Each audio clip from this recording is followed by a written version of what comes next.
चलिए सीधे मुद्दे पर आते हैं। एक ऐसा दिन जिसने इंडियन स्टॉक मार्केट को हिला के रख दिया। पर सवाल यह है कि आखिर ऐसा हुआ कैसे। आज हम इसी गुत्थी को सुलझाएंगे एक एक करके। ये जो नंबर दिख रहा है ना, ये कोई छोटा मोटा आंकड़ा नहीं है।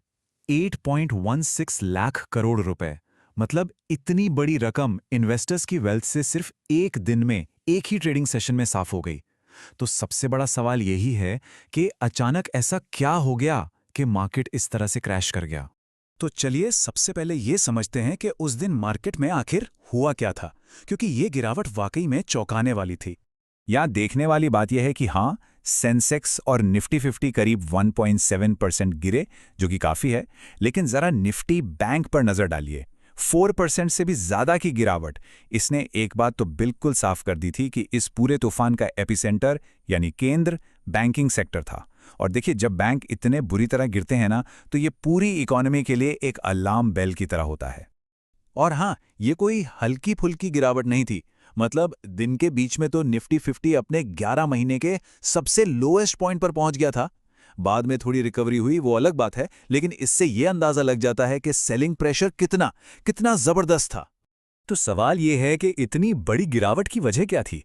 हैरानी की बात यह है कि इसकी जड़ें भारत में नहीं, बल्कि हजारों मील दूर एक ऐसी घटना में थी जिसने दुनिया भर के फाइनेंशियल मार्केट्स में जैसे आग ही लगा दी।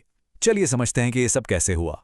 तो हुआ ये कि मिडल ईस्ट में अचानक से टेंशन बहुत बढ़ गई, अमेरिका, इजराइल और ईरान के बीच। और बस इस एक खबर ने ग्लोबल मार्केट्स में एक डर की लहर दौड़ा दी।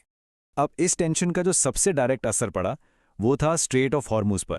ये दुनिया के लिए तेल सप्लाई का एक बेहद ज़रूरी रास्ता है। तो जैसी ये खबर आई कि यहाँ शिपिंग रुक सकती है, पूरी दुनिया की ऑयल सप्लाई पर खतरे के बादल मंडराने लगे।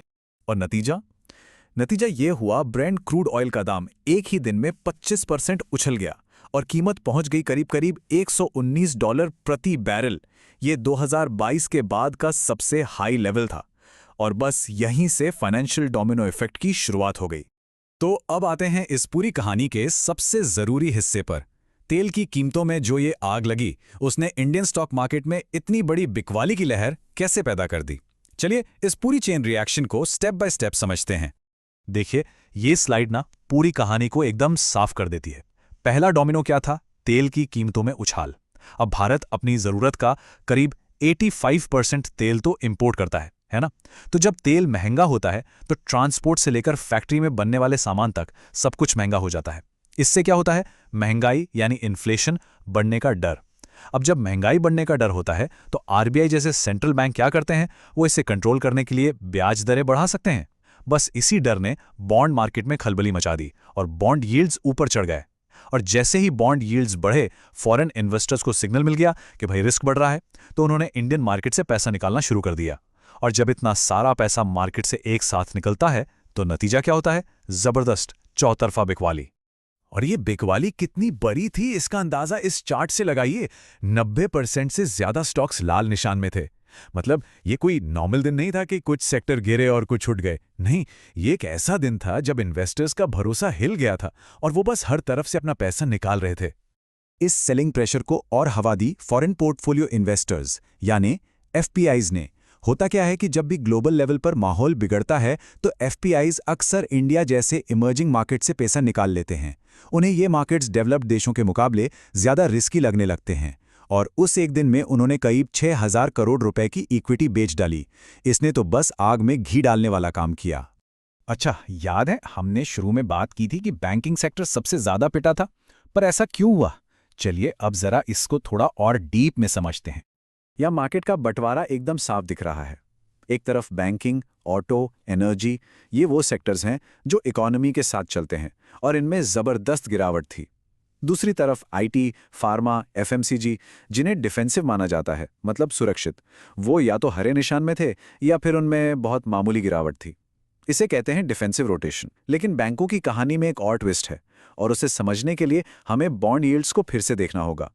अब बैंकों का हाल समझने के लिए ना बॉन्ड यील्ड का फंडा समझना बहुत जरूरी है। बहुत सिंपल है। सोचिए, किसी के पास एक पुराना बॉन्ड है जो 6% का रिटर्न देता है। अब मार्केट में नया बॉन्ड आ गया जो 7% दे रहा है, तो कोई पुराना वाला क्यों खरीदेगा? नहीं खरीदेगा ना। इसीलिए पुराने बॉन्ड की कीमत गिरानी पड़ती है ताकि उसका भी इफेक्टिव रिटर्न यानी यील्ड नए बॉन्ड के बराबर हो जाए। बस यही है बॉन्ड यील्ड और कीमत का उल्टा कनेक्शन। और बस यहीं पर बैंकों को तगड़ा झटका लगता है। जैसा कि मिंट का ये कोड बता रहा है, बैंक अपने पास ढेर सारे सरकारी बॉन्ड्स रखते हैं। अब जब यील्ड बढ़ती है तो इन बॉन्ड्स की कीमत गिर जाती है और नियमों के मुताबिक बैंकों को अपने बुक्स में इस नुकसान को दिखाना पड़ता है, भले ही उन्होंने वो बॉन्ड बेचा ना हो।